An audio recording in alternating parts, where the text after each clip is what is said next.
Okay, para may iba naman yung vlog ko, pag what's in my bag ako bilang Paul Watcher.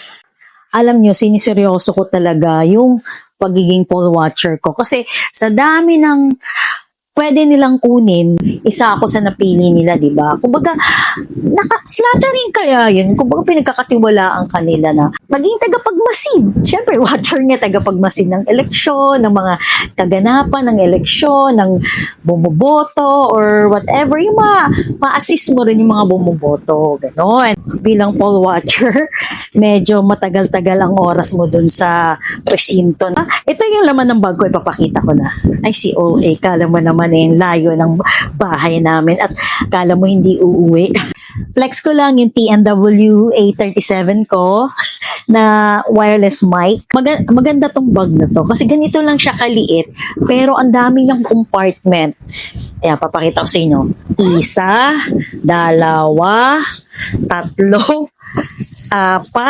apat yung compartment niya.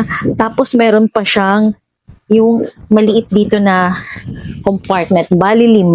Secret compartment, charot pa. Sa unang page talaga, nandito yung wipes, suklay, lipstick, tissue, salamin. Di ko na dinala yung isang yung Honda ko na salamin kasi masyado ng bulky yun. Teka lang.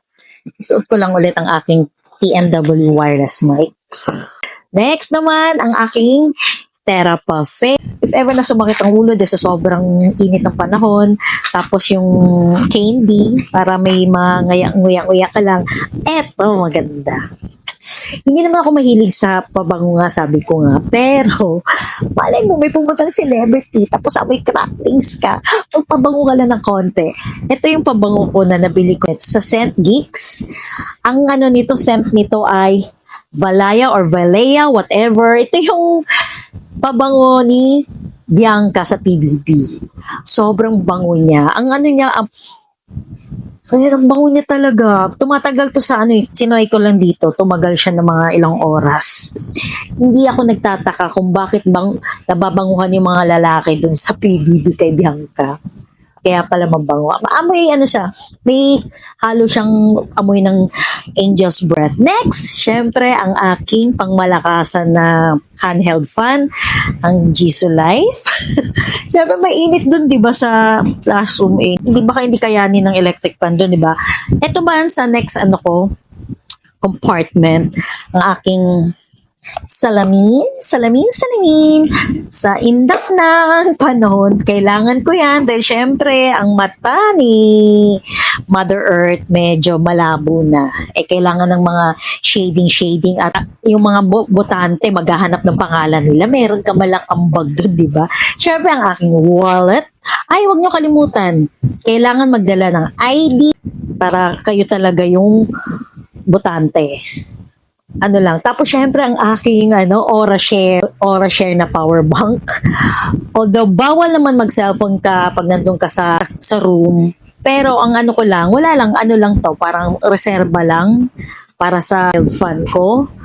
Maganda dito kasi meron siyang Type-C. Tapos yung meron din siyang pang lightning. Di ba? 20,000 milliampere ang niya, di ba? Pang matagalan, 3 device lang pwede dito. Next, ang aking, syempre kailangan ng ballpen, kailangan ng parang highlighter. Yun lang ang laman ng aking bag. At saka lahat ng mga piniflex ko sa'yo, yung iba doon, nasa yellow basket ko. Ito rin tong bag na to. Maganda rin to. Di ba?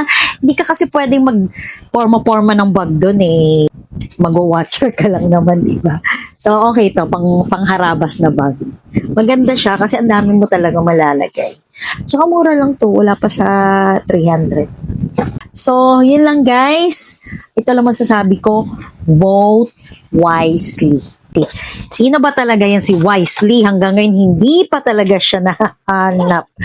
Okay, thank you for watching guys. Bye!